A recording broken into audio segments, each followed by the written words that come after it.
non, mais on dit qu'il n'attendait que moi et tout. Oui, l'autre a vu l'heure. Ben oui, mais c'est l'heure de Sophie Braffman, voilà.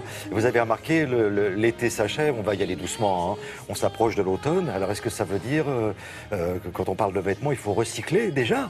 Ben, il faudrait peut-être recycler, surtout en fait, Thierry, on jette énormément de nos vêtements. Et ça, ce n'est plus possible. Alors, selon l'ADEME, 85% de nos vêtements finissent à la poubelle, hein, quand même. Et on jette en moyenne, par Français et par an, 12 kilos de vêtements. Donc quand je dis vêtements, il y a aussi le linge de maison, vous voyez, il y a aussi les chaussures, etc. C'est beaucoup quand même. Pardonnez-moi de vous poser la question qui fâche, mais ADEME. Agence de la maîtrise de l'énergie et de l'environnement. Voilà. Bravo. Hein, bravo, merci. Bien joué, mais c'était important de le préciser. Je vous en prie, c'est bien normal. Alors, du coup, ce que je me dis, c'est qu'on ne peut pas racheter systématiquement des choses pour notre garde-robe.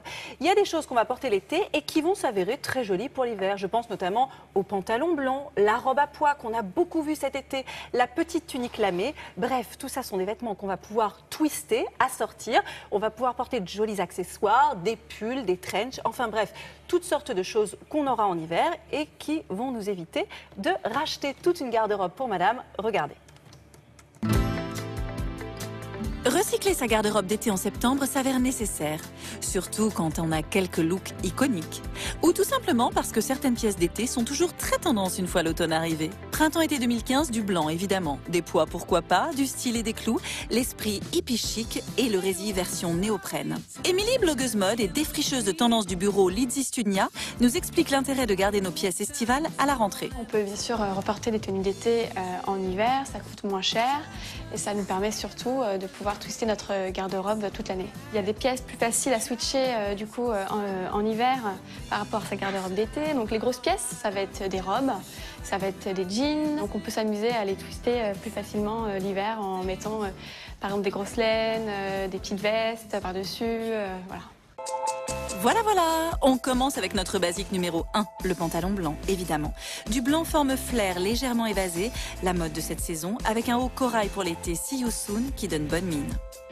L'hiver, on accompagne son pantalon blanc d'un gilet oversized cocooning, atelier de la maille. On continue avec notre basique numéro 2, la robe à pois de chez Mango. Elle se suffit à elle-même, montre poirée au poignet, cajac aux pieds, chic et légère. L'hiver, on la switch avec un manteau marine Cop Copine et des escarpins Minelli.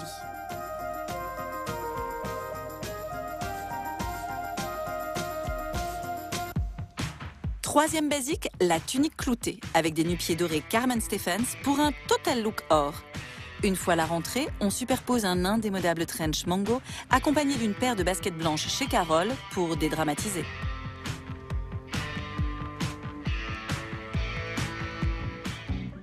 Quatrième tendance, l'esprit hippie chic, avec cette robe bohème Molly Bracken et son très joli décolleté dos. À l'automne, on lui ajoute une veste frangée, la grosse tendance de la rentrée, histoire de continuer le revival 70s.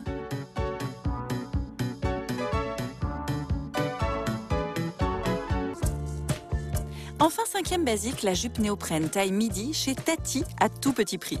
Petit débardeur blanc pour l'été, l'hiver on la calme avec un pull épaule dénudé Cop Copine. De la sobriété en haut, vu la texture du bas.